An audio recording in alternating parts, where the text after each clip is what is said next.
Okay, so let's get to understand what self-esteem is all about. Your self-esteem encompasses your self-worth, self-care, self-belief, and self-efficacy, and also self-love.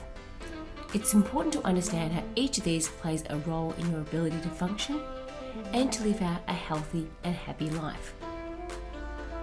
So let's talk about each one of these in detail. So let's start with self-worth. So self-worth is all about whether you think you're a good enough person. This is at your very core and is often impacted by your childhood experiences. How you were parented and general life circumstances, including friendship issues in adolescence, dictate how you feel about yourself throughout your life. A simple yet impactful thing, such as changing schools and feeling left out, can cause teenagers to feel like they have to make up lies about who they are, where they live, how much money they have, just to feel worthy enough to fit in. Similarly, a child of inconsistent parenting often spends their life being scared of getting into trouble, making a mistake, or being rejected. So self-worth really matters when we're talking about self-esteem. How much you like yourself, how much you value who you are. Now let's talk about self-efficacy.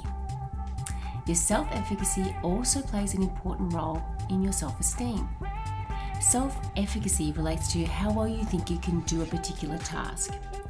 So for example, you might have high self-efficacy about public speaking, but low self-efficacy about running. Or maybe it's high self-efficacy about completing a particular task, but low self-efficacy about singing.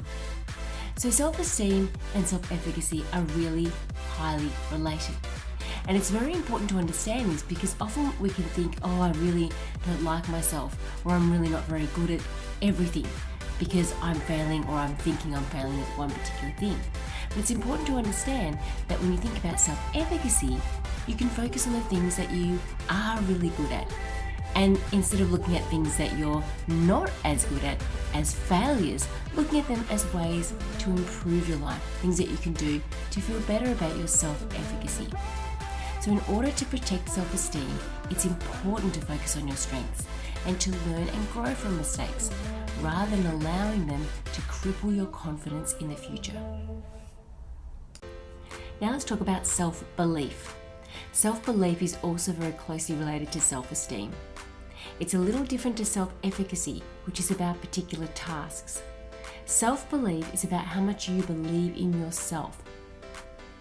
How much you believe that you are worthy, or that you are good enough, or that you can do something. So it's the belief underlining the end result, which is, for example, how well you do a particular task. So how much do I believe in myself? How much do I think that I can do whatever I put my mind to? That self-belief is very intrinsic and often developed in childhood as well. So let's talk about the last one, self-care, which is very related to self-comparison. So if you remember when you're a teenager, this is where this really starts to develop, when you start to get into that self-care, and often you're comparing yourself to other people. That might be other friends, other popular kids, people in the media, trying to compare yourself to that person and trying to then find yourself and looking into that self-care, and that's where that starts. But as an adult, self-care continues to play a critical role. Dressing well, looking after your health, and putting on makeup, for example, can lead to positive feelings. Doing this for you is important, rather than just doing this to impress other people. When you get ready in the morning, think about getting ready to feel your best for you. This is critical because otherwise your self-esteem will be dictated by the responses you receive from other people.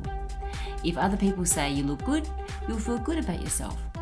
But if no one says anything, or you misinterpret a particular look or a word from a person about your appearance, your self-esteem will take a hit every time.